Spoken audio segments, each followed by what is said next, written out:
Szanowni Państwo, na samym początku mam dla Państwa pewne proste zadanie. Proszę każdego na sali o wzięcie głębokiego oddechu. Teraz proszę o wydech. Pewnie zastanawiają się Państwo, co to proste ćwiczenie miało na celu. Otóż każdy z nas, oddychając, wydziela do atmosfery pewną ilość dwutlenku węgla. Tak, Ty z tyłu też. Co więc wszystko ma z tym wspólnego? Otóż jest to bardzo mała ilość, ale to zawsze coś, w porównaniu z przemysłem, który w zeszłym roku wyemitował 320 milionów ton CO2 do atmosfery. Ale pomyślą Państwo, co to wszystko ma z tym wspólnego? Co z tym CO2? Otóż wyobraźmy sobie piękną wyspę na środku oceanu. Opalamy się na leżaczku i nagle na wyspie pojawia się biznesmen.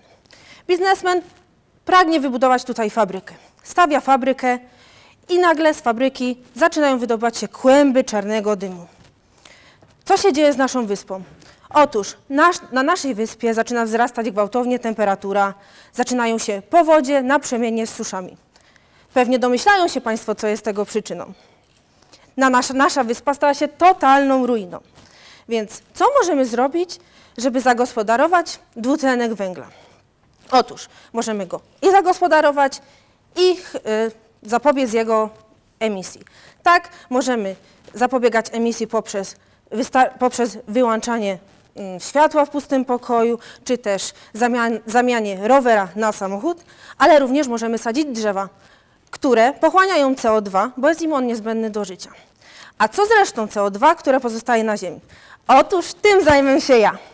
Ja wykorzystam CO2 i wodór do produkcji SNG, czyli syntetycznego gazu ziemnego.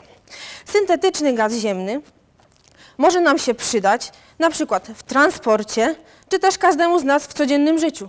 Chcą Państwo sobie ugotować obiad, włączają kuchenkę gazową i tutaj może na przykład płynąć SNG z CO2. Naukowcy badają również możliwość wykorzystania CO2 i popiołów ubocznego produktu spalania do absorpcji CO2. Jednak tym tematem może zajmę się później. Każdy najmniejszy krok dążący do zagospodarowania CO2 to jest ważny krok. Może rysunek jest zabawny, kolorowy, ale sprawa jest naprawdę poważna. Mam nadzieję, że moje badania nad CO2 i jego zagospodarowaniem sprawią, że staną się powszechne w użyciu i trochę zmniejszy się nasza emisja. Podsumowując, moją misją jest emisja, a w zasadzie jej redukcja. Dziękuję.